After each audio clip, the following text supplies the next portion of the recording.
On est Je suis parti. surpris. Alors, on va vous présenter les pré-réglages de l'UVEX 4 une fois que vous avez tout installé, vos caméras et votre réseau à l'intérieur. Donc là, ici, c'est une 183 ASI SVO. De ce côté, c'est une 178. Donc la caméra science, on l'a mis de façon avec la petite pastille vers le haut. Ça vous donne une indication pour un réglage qui est approximativement bon. Et puis la 178, c'est le connecteur USB qui est vers le haut. Voilà. Donc, là, on a branché l'UVEX en direction d'une fenêtre et donc on a un spectre.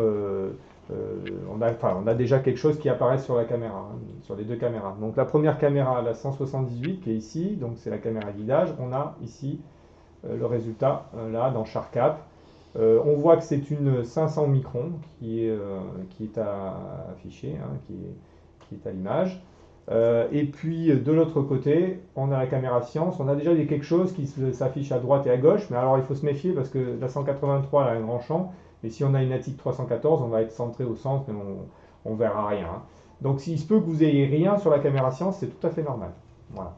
Alors, dans un premier temps, comme on a dit que c'était une 500 microns, on va aller dans le VEX 4 Manager et on va synchroniser avec la 500 microns, si ce n'est pas déjà fait. Voilà, ça l'est apparemment, donc on synchronise la position.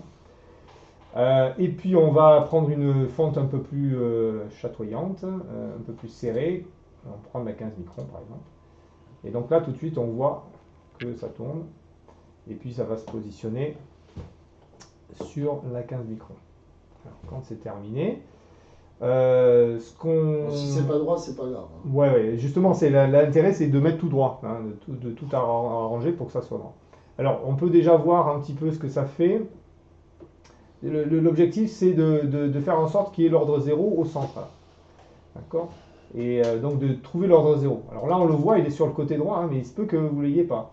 Donc dans ce cas-là, vous allez dans l'onglet Gratting, et dans l'onglet Gratting, vous avez un petit moyen de déplacer à la main le réseau.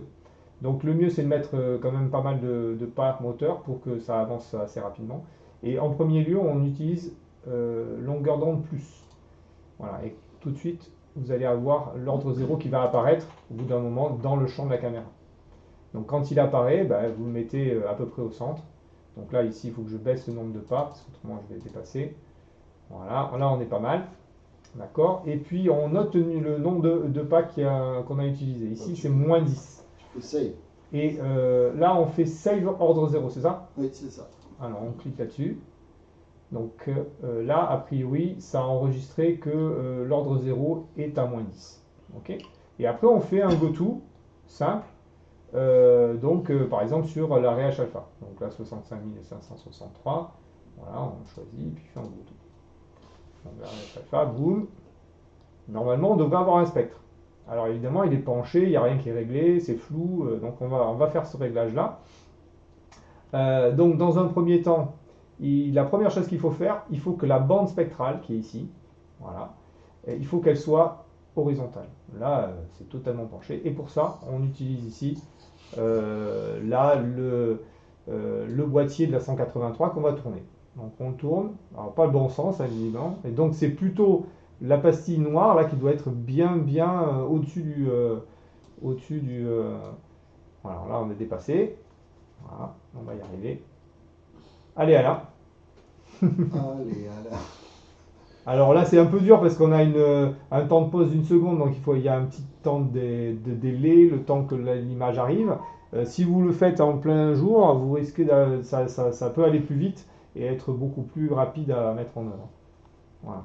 Alors, on vous conseille plutôt de le Voilà, c'est faire bien. bien. Voilà, on n'est pas trop mal. Ça pourrait être un peu peaufiné, mais bon, globalement, c'est pas mal. Enfin, c'est même. Voilà. Alors, on constate maintenant cette fois que les raies, hein, les raies, un, sont floues, hein, et deux, elles sont inclinées. Donc, on va régler le problème de l'inclinaison, tout simplement en utilisant ici l'UVEX Manager dans Slit. Ici, on va pouvoir déplacer, mettre notre Zoom fonte. un peu peut-être. Ouais. Alors, c'est une bonne idée, on va zoomer. Donc on se met zoom 50%, c'est pas mal. Voilà. Donc on a notre réticule. On va essayer de prendre une raie un peu plus brillante. Voilà. Par exemple là ici on a le triplet du magnésium. Je crois qu'il est ici. Et donc on va essayer de faire en sorte que ça soit horizontal, enfin vertical plutôt. Donc on agit ici, alors on choisit un sens, je ne sais pas lequel c'est. Alors est-ce que ça fait quelque chose? Le backlash, ça. Donc je suis dans le backlash. Ouais, il y a du- Ouais, là ça fait rien. Là on voit en bas que ça agit, Voilà, ça me fait.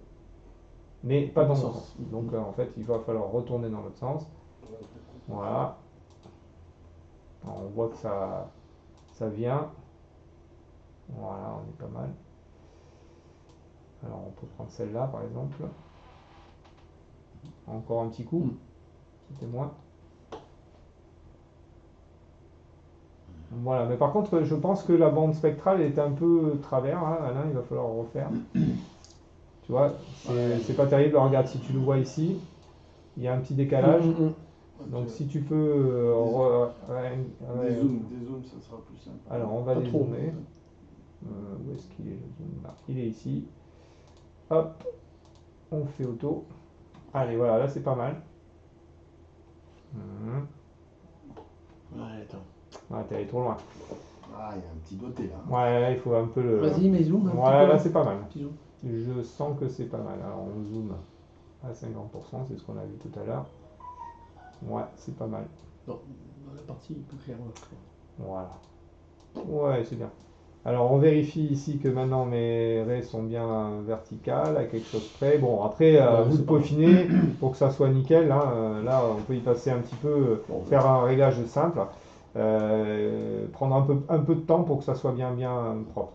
Alors, pour et justement que ça soit sauvegardé aussi, qu'on ait des facilités à retrouver notre spectre quand on a des réglages, c'est d'essayer de régler ici la caméra de guidage de façon à ce que la fente elle aussi soit verticale quand quand les raies sont verticales ici. Ça c'est bien pratique. Donc là ici on va tourner la,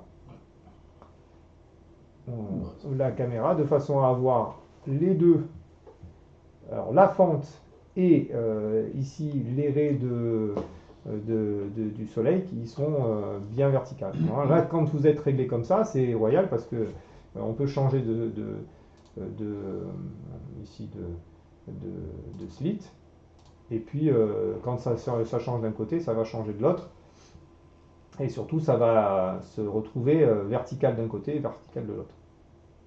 Normalement, à quelque chose près, on devrait avoir quelque chose. Bon, sauf que là, c'est surexposé, donc il faut un peu sous-exposer. Voilà. Et voilà, on a ça. Alors maintenant, ce qu'il faudrait, c'est qu'on ait une image nette des fentes, des raies, parce que voilà, on l'a pas fait. On va dans Focuser, on met encore une fois une fente étroite, la plus étroite possible. On peut prendre la 15 microns, c'est standard, ça marche bien. Et puis, une fois que je suis sur la 15 microns, on va utiliser le l'UVEX Manager pour arriver à nos fins. Alors là, par contre, on voit que c'est pas exactement vertical. En offset. Ouais. Qu'est-ce qu'il fait là? Voilà. Je vais y arriver, oui. Une seconde de pause. Tout à l'heure, une seconde de pause, ça marchait. En auto, sinon. Voilà, c'est bon. Alors, bah oui, donc là, visiblement, il va falloir un peu régler. Et normalement, si je me mets vertical d'un côté, je devrais avoir la verticalité de l'autre.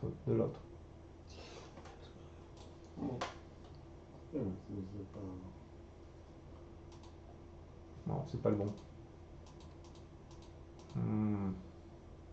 Voilà. Ouais, c'est pas mal. Ouais, j'ai dépassé. Comment? J'ai dépassé. Voilà. Alors il faut mettre un offset là. Ouais, alors donc il faudra régler l'offset pour que ça soit pour que la valeur soit bien prise en compte. Alors, le focuseur. Donc, alors là, on change le nombre de pas de moteur. C'est pas mal de mettre d'y aller franco. 1000 pas, par exemple, c'est pas mal. d'aller d'un côté et de voir ce que ça donne. Voilà, donc là, visiblement, c'est dans le bon sens. Voilà. Alors, il faut attendre un petit peu que ça se stabilise. Ouais. Voilà, là, on est pas mal. Hop, on a le triplé du magnésium ici. Et on voit que c'est dédoublé là, hein, de ce côté-là. Donc on doit être pas mauvais au niveau mise au point, mais on va vous montrer par la suite comment faire la mise au point plus précisément avec des lampes de calibration, parce que sur le soleil, c'est plus difficile de régler, hein. Le réglage est assez délicat. Là, on a fait déjà un réglage qui est qui fonctionne. On a un spectre. De ce côté, c'est les bandeaux 2. Là, vous avez H alpha. Ici, c'est le doublé du sodium. Là, c'est le triplé de magnésium, on l'a vu tout à l'heure. Et voilà. Et au bout, on doit avoir H bêta, je pense. Et si on déplace, alors ce qu'on peut faire pour vous montrer un petit peu ce que ça donne avec le 300 traits par millimètre, c'est d'avoir un peu tout. Donc on va dézoomer. On va se mettre avec un niveau de zoom complet. Voilà. Donc là, on a toute cette partie-là, c'est l'infrarouge. Et là, on a le spectre visible. On est là ici, pour vous donner une idée, c'est plutôt du bleu-vert. Là, c'est du vert, jaune, et puis après, on est sur le rouge. Donc, si vous voulez avoir le spectre entier, un spectre visible, il faut plutôt se centrer vers 4800. Voilà. Et donc là, normalement, on devrait avoir à peu près le spectre en entier, où là, vous avez le doublé du calcium ici. Voilà, je vais enlever la mire. Donc le doublé du calcium ici, ça doit être H bêta, le triplé du magnésium, le doublé, et puis après H alpha, et après tout ça c'est tout ce qui est bandeau 2 et bandage 2O. Voilà, donc là on part de l'extrême bleu, enfin du bleu jusqu'à l'extrême rouge, donc avec le 300 traits et le 183, on a un spectre complet. Voilà, voilà, donc là, par la suite, prochaine vidéo, on vous fait avec une lampe de calibration, où là on va pouvoir peaufiner et savoir exactement où il faut mettre le spectre enfin l'étoile pour pouvoir faire un spectre d'une étoile. Voilà, et puis régler la mise au point aux petits oignons. Voilà, voilà, prochaine vidéo donc.